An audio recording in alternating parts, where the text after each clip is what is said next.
యేసు ప్రభు వైపు చూడాలి. యేసు ప్రభు కావాలని కోరుకోవాలి. యేసు ప్రభుతో ఉండాలని కోరుకో. ఆ జీవితం ఎంత గొప్ప భాగ్యమో తెలుసా? ఎంత గొప్ప ధన్యతో తెలుసా? ఆ ధన్యత నీకున్నట్లయితే ఈ దొంగ కోరుకున్నాడు. ఏమండి, ఏం కోరుకున్నాడు? దేవుని రాజ్యాన్ని కోరుకున్నాడు. దేవునితో ఉండాలని కోరుకున్నాడు. ఆయన ఎక్కడన్నా ఉన్నాయి, ఆయన ఈ భూలోకంలో ఉండని, లేకపోతే పరదేశంలో ఉన్నాయి, లేకపోతే పరలోకంలో ఉన్నాయి, ఎక్కడన్నా ఉన్నాయి. ఇప్పుడు యేసు ప్రభు వారు ఏం చేశాడు తెలుసా? చరణొచ్చారంట.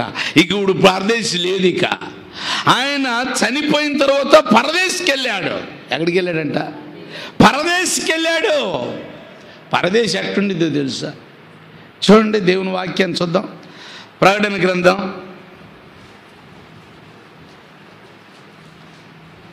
2వ అధ్యాయం 7వ వచనం. ప్రకటన గ్రంథం 2వ అధ్యాయం 7వ వచనం.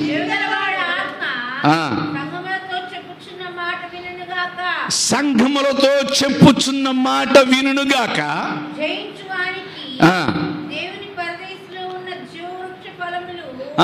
దేవుని పరదేశిలో ఉన్న జీవవృక్ష ఫలాలు చూశారంట అండి.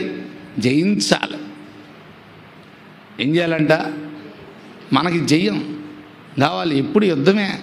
ఇప్పుడు ఒక పక్క నిద్ర వస్తూ ఉండిద్ది, ఒక పక్క వినాలి. ఏం చేయాలి?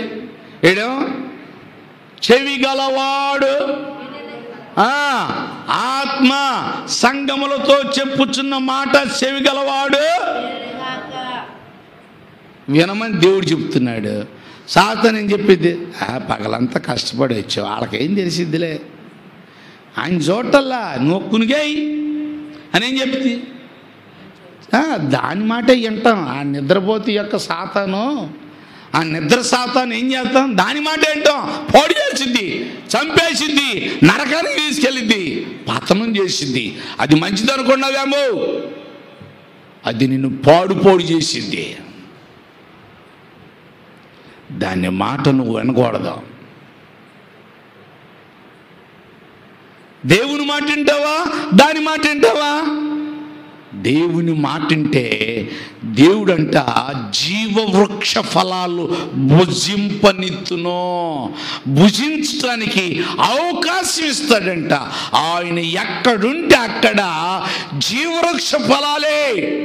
దేవుని స్తోత్రం. జీవవృక్ష ఫలాలు ఈ భూలోకంలో ఉన్న దేవునితో దేవుడు ఎప్పుడు కూడా ఆయన ఆశీర్వదించబడింది. అది నీకు దొరుకుతుందంట. దేవుని స్తోత్రం. ఏదైనా శాపకరమైంది నీ దగ్గరకు వస్తే, ఏదైనా శాపకరమైంది నువ్వు భుజించాలని వస్తే, అది దేవుడు నీ దగ్గరికి రానేకుండా అది దాన్ని దూరం చేస్తాడు. ఒకసారి సాధు సుందర్ సింగ్ గారు ఏం చేస్తున్నాడో తెలుసా? హిమాలయాలకు వెళ్తున్నాడు. బాగా దప్పికతో అలమటించిపోతున్నాడు. అలమటించిపోతుంటే ఏం చేస్తున్నాడు తెలుసా? ఎక్కడి నుంచో ఒక దారలాగా వస్తుందంట. ఆ దారలాగా వస్తుంటే ఆ దార ఏం చేస్తుందో తెలుసా? మంచి బాగా బాగా బాగా బాగా అమ్మా వచ్చే దారి అట్టొచ్చింది తెలుసా? ఫ్రెష్గానే వచ్చినట్టు వచ్చింది. నిండు డ్రైనేజీలో వాటర్ కూడా అట్టొచ్చిందేనా? ఫ్రెష్గా గారినట్టే వచ్చింది. కానీ తీరా అక్కడికి వెళ్ళి చూస్తే అదేంటనేది అర్థమైంది. అయితే ఈ యొక్క ఆ దారను పట్టుకొని తాగుదామని నోటి దగ్గర తీసుకునేసరికి ఒక పక్షిని పంపించి దాన్ని కింద పడేసేలాగా చేశాడు. అయితే దేవుణ్ణి దూషించలా. మనమైతే ఏం చేస్తాం తెలుసా? ఏంది, దేవుడికి కూడా కనీసం కనికరం లేదు, దేవునికి కనీసం జాలి లేదు, కనీసం దయ లేదు. ఏంది నేనంటే ఆయనకి ఎంత కోపం, కనీసం ఈ నీళ్లు కూడా దాటానికి నోచుకోలేదా ఏంది ఆయన? ఇష్టం వచ్చినట్టుగా తిట్టేస్తాం. ఏదైనా మనం అనుకున్నవి కూడా జరగనప్పుడు, మనం జీవించాలనుకున్నవి కూడా అవి మనకు పొందుకోలేనప్పుడు కూడా ఇలాంటి మాటలే మాట్లాడతాం. ఎంత భయంకరం! లోకస్తులు కూడా అలా తిట్టరండి. కొంతమంది దేవుని ఎరిగినటువంటి వాళ్ళు అట్ట తిడతా ఉంటారు. వాళ్ళని తిట్టుకున్నట్టు ఉంటారు, మళ్ళీ దేవుని కూడా తిడతా ఉంటారు. ఇలాంటి పద్ధతులు మానేయాలి. ఆయన ఏం చేశాడు తెలుసా? ఈ దారి ఎక్కడి నుంచి వస్తుందో చూద్దామని చాలా ఓర్పుతోటి అతడు అక్కడికి వెళ్ళి చూస్తే ఒక శవం చచ్చిపోయి, ఒక జంతువు చచ్చిపోయి దానిలో నుండి కారుతున్నటువంటి ఆ కౌస్ నీరు అక్కడ ప్రభుని స్తుతించాడంట. దేవుని స్తోత్రం, హల్లెలూయా. అది తాగితే తనకి ప్రాణహాని ఉంటుందని దేవుడు ఎంత ప్రేమమయుడో తెలుసా? ఒక్కోసారి నువ్వు రావాల్సింది కూడా దేవుడు ఆపుతాడు, రానీకున్నట్టు ఉంచుతాడు. ఆ టైంలో కూడా నిదానించి చూడాలి. కానీ నాకెందుకు ఎట్లా జరిగింది, నాకే ఎందుకు జరగాలి, నేనే ఆయనకి ఇష్టం ఉండదు, నేనెంత దౌర్భాగ్యురాలని, నేను అట్టటోడిని ఎట్టటోడిని దూషించుకోవటం ఆప్ చేయండి. దేవుని బిడ్డలు ఎప్పుడు కూడా అలా దూషించుకోరు, అలా కించపరుచుకోరు, అలాగే అవమానించుకోరు. అందరి ముందు ఎంతమంది ముందు అన్న ఉన్నాయి అట్టాగే మాట్లాడుతూ ఉంటారు. అది వివేకం అనుకుంటున్నారా? అది వివేకం కాదు, అవివేకం. ఈ సాధు సుందర్ సింగ్ గారు ఎలాగా పరిశీలించాడో నీవు కూడా పరిశీలించుకోవటానికి చూడు. నీకు మేలు కలుగుతుంది, నీకు మేలు కలుగుతుంది. ఆ మేలును చూడాలని దేవుడు నీకు ఇవ్వాలనుంది.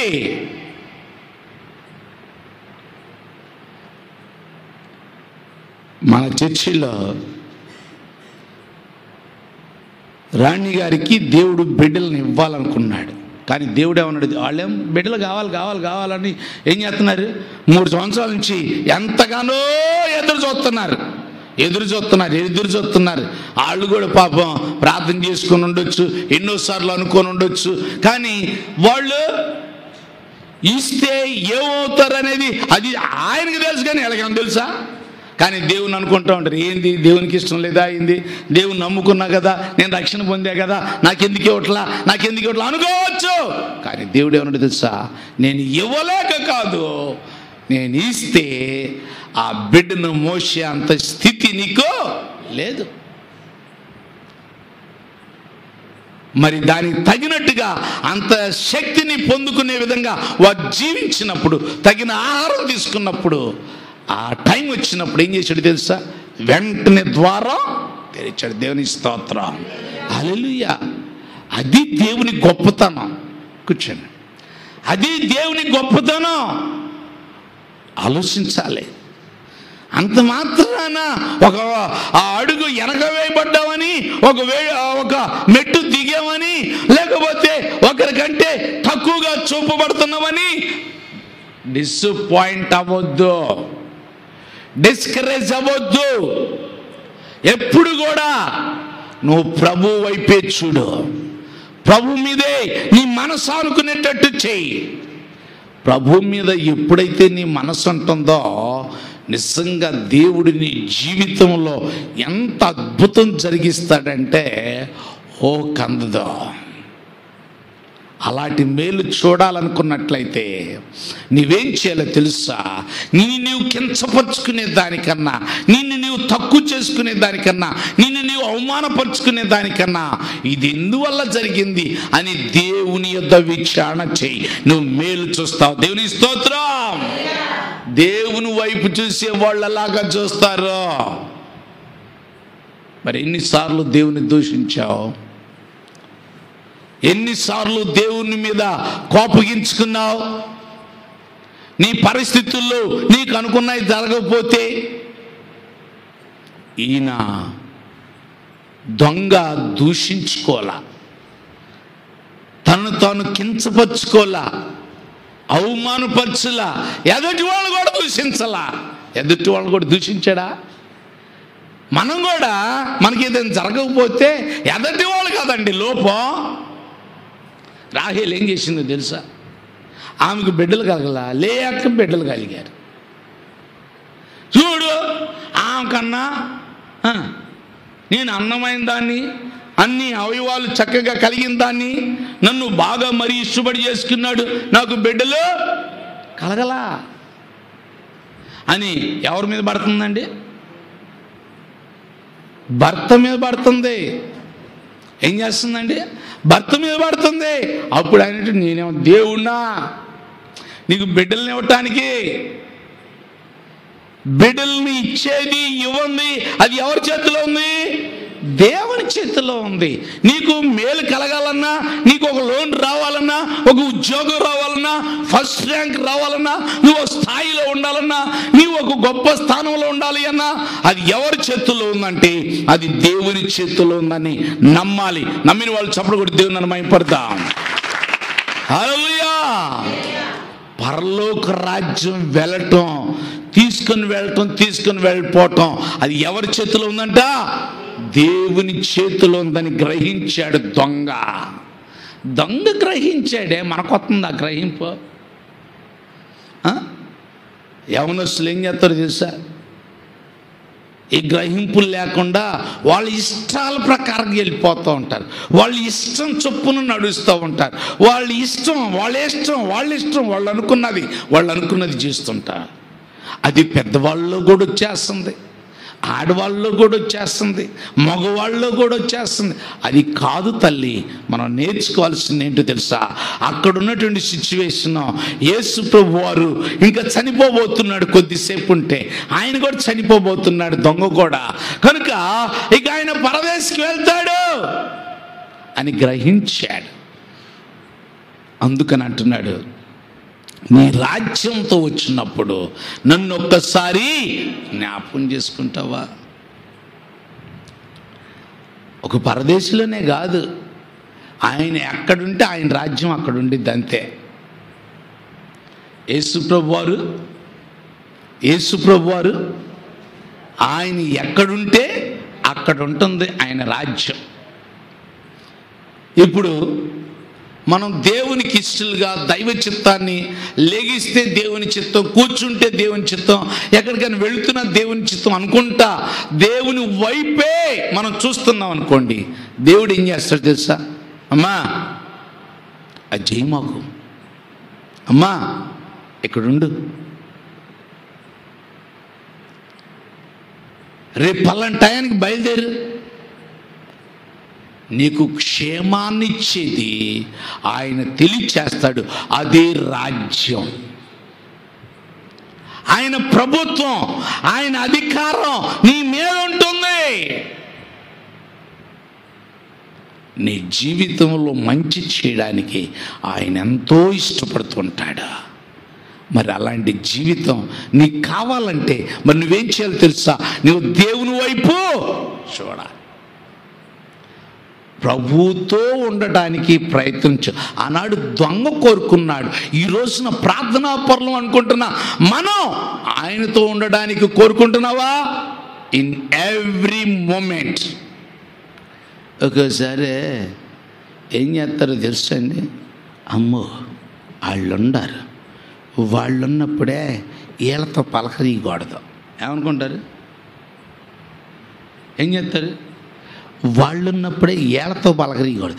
ఏళ్ళతో పలకరిస్తే ఏమనుకుంటారు? నన్ను కూడా వీళ్ళతో పాటు సమంగా లెక్క కడతారు. అందుకని ఇప్పుడు కాదులే, తర్వాత చూసి కూడా చూడనట్టుగా వెళ్ళిపోతారు, తెలిసి కూడా తెలియనట్టుగా ఉంటారు. దాన్ని వేరే రూట్కి డైవర్ట్ చేస్తారు. అది నీ తెలివితేటలు అనుకుంటున్నావు, కానీ అది అజ్ఞాన కింద దేవుడు లెక్కడుతున్నాడు. అది పరిశుద్ధత కాదు, ప్రియమైన దేవుని బిడ్డలారా. అది ప్రభువును చూస్తూ నెరవేర్చేటువంటి దైవ చిత్తం కాదు. ఎవరైనా సరే ప్రభు రక్తంలోనూ కడగబడ్డావు, ఎదటి వారు కూడా కడగబడితే వారే నా బంధువులు, వారే నా స్నేహితులు. కడవరి వరకు కూడా ఉండేది, కడవరి వరకు కూడా ఉండేది. ఇప్పుడు నేను ఒక మాట చెప్తున్నా, ఎవరైనా నీ బాగా దగ్గర బంధువు, అతడు లోకం చెప్పినట్టు విని విని విని ఈ లోకయాత్రను ముగించాడు, నువ్వు రక్షణ పొందావు, వాళ్ళు నువ్వేమవుతారు చెప్పండి? ఏమవుతారు? ఈ లోకాన్ని విడిచాక వాళ్ళేమో నరకంలో ఉంటారు, నీవేమో పరలోకంలో ఉంటావు. అప్పుడేమవుతావు? బాబాయ్ చిన్నమ్మా రా, ఏడకొత్తేది? మధ్యలో పెద్ద అగాధం ఉంది, బాబాయ్ లేదు, చిన్నమ్మ లేదు, గాలి గలిసిపోయింది, అంతమైపోయింది. శరీర రిలేషన్ ఎట్టుందో చూసావా? శరీర రిలేషన్ ఎట్టుండిద్దంటే అది దేవుని నమ్ముకుంటేనే ఈ లోకంలో కూడా ఒకటిగా ఉంటారు, ఈ లోకాన్ని విడిచినా సరే అక్కడ కూడా ఒకటిగా ఉంటారు. దేవుని స్తోత్రం. ఆయన రక్తంలో కడగబడ్డ వాళ్ళే నా సహోదరుడు సహోదరి అనే ఆలోచన నీకుందా? అనే దృష్టి నీకుందా?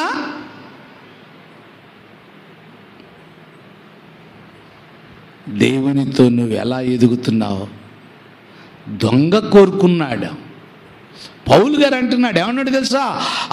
ఆయనతో నేను ఉండాలని ఆశపడుతున్నాను, ఆయన రాజ్యంలో ఉండుట నాకు మరీ మేలు. ఆ మేలేంటో దేవునితో ఉన్నప్పుడే తెలిసింది. ఆ మేలేంటో నిసిబాబుకి సైతాను పనిచేస్తుందని ఏం జరిగిందో తెలుసా? దేవుడు తెలియజేశాడు. తెలియజేసినప్పుడు వాళ్ళు గ్రహించలా.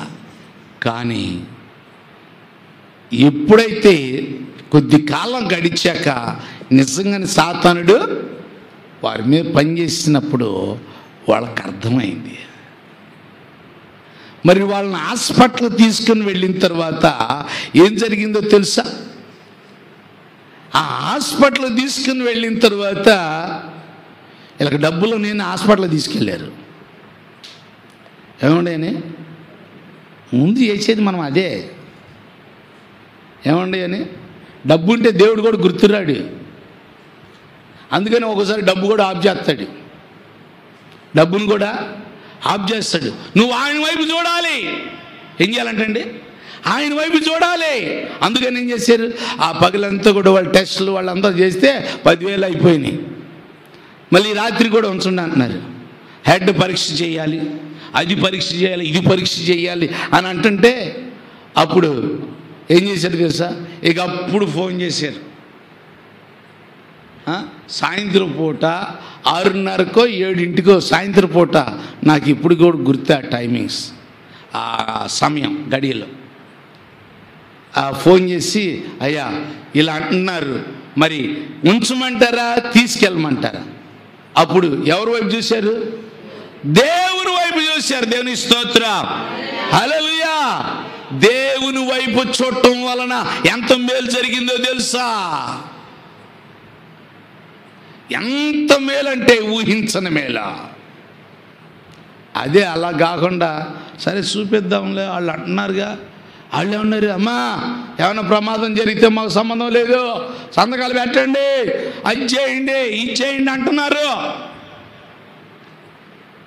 వాళ్ళు ఆల్రెడీ దేవుని మాట విన్నారు కనుక దేవుని మాట మనం వినబడమే మనకి ఎట్టు వచ్చిందని గ్రహించి వాళ్ళు మరలా దేవుని వైపు చూడటం వలన వారు మేలు పొందుకున్నారు. దేవుని స్తోత్రం. 10,000తోనే బయటపడ్డారు, 10,000తోనే బయటపడ్డారు. లేకపోతే అలాగే ఉండారనుకో, 10,000 కావచ్చు, ₹1,00,000 కావచ్చు. ఇప్పుడు కొంతమంది ఏం చేస్తారు తెలుసా? వెనక తిరిగి చూడరు. ఇది ఎందుకు జరుగుతుందో, ఇది ఎందుకు వచ్చిందో నష్టం, ఇది ఎందుకు వచ్చిందో అనేది వెనక తిరిగి చూడరు. కాడికి ఏం చేస్తారు? బిలాం చూసాడా? ఆయన ప్రవక్తేనండి, ఆయన ప్రవక్తే, కానీ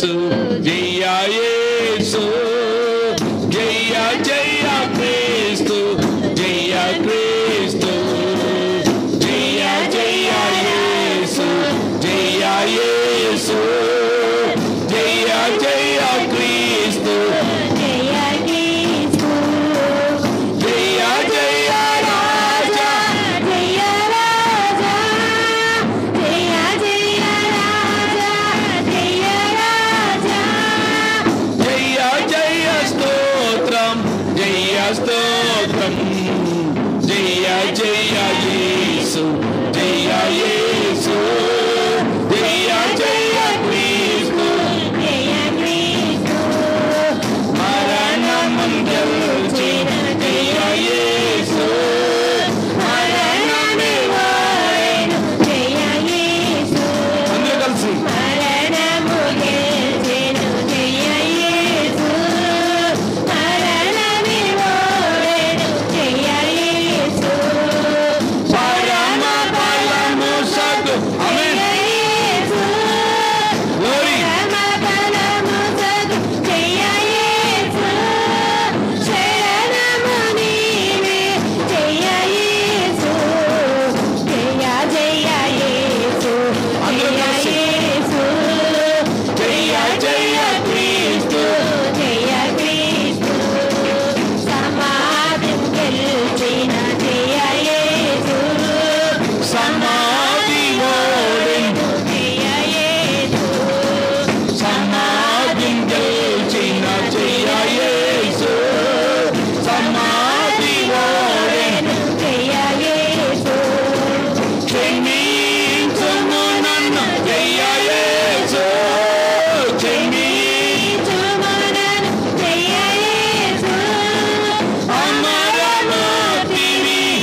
జైలు పట్టిన తర్వాత మళ్ళీ ఈ పాటని ఆఖరి వచనం చూసారా, ఆ పాటని 2 సార్లు రిపీటెడ్గా వాడి ఆఖరిగా మనం అందరికి కూడా ముగింపు ప్రార్థన ఆశీర్వాదాలు తీసుకొని మనం గృహాలకు వెళ్దాం.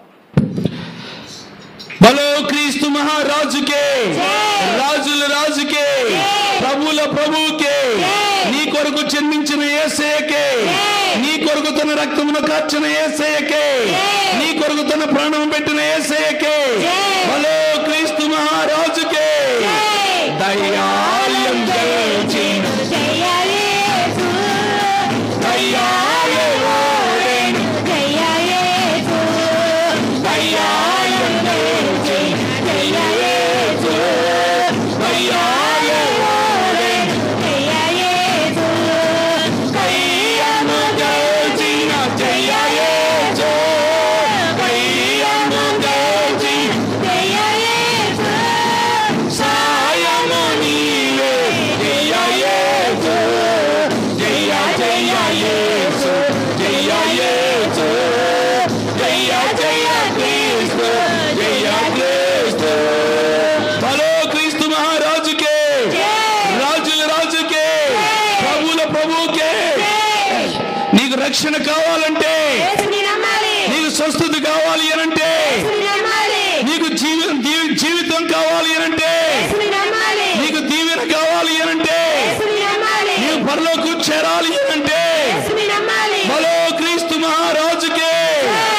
దయాళం గర్జిన దయాయేసు, దయాళేవోరెన దయాక్రీస్తు, దయాళం గర్జిన దయాయేసు, దయాళేవోరెన దయాయేసు, దయ్యముల్ గర్జిన దయాయేసు, దయ్యముల్ గర్జిన దయాయేసు, సాయము నీవే దయాయేసు, జయ జయ యేసు, తొందర దేవునికి జయము, జయ జయ క్రీస్తు, జయ క్రీస్తు. బలో క్రీస్తు మహారాజుకే, దావీదైన యేసయ్యకే, బలో క్రీస్తు మహారాజు. ఔదువా నీకు వందనాలు. జయించు వానిని పరలోకములో ఉన్నటువంటి జీవవృక్ష ఫలాలు నేను భుజింపజేస్తానన్నావు. నీ జీవవృక్ష ఫలాలు నాకు ప్రతిరోజు మీరు భుజింపనింపచేయండి ఆయన, భుజింపచేయండి అయ్యా. నీకు వందనాలు. స్తోత్రం స్తోత్రం స్తోత్రం ప్రభా.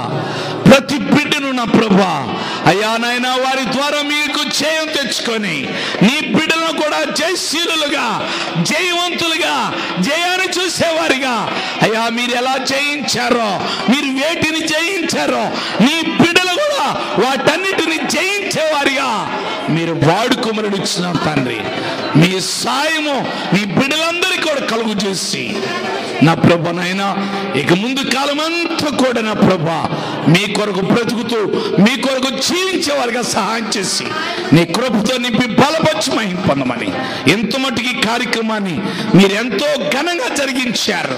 ఇక ముందు కాలంలో కూడా నీ బిడ్డలందరికీ మీరు తోడయ్యండి, నీ గొప్ప జయాన్ని కలుగు చేసి మీ సాయంతో నింపి బిడ్డలందరూ కూడా అయా మీతో ఉంచుకొని నీ బిడ్డలతో మీరుండి మీ గొప్ప కార్యాలు జరిగించుకొని మహిమ పొందమని యేసు పరిశుద్ధ నామమున అడిగి వేడుకుంటున్నాము తండ్రి, ఆమేన్.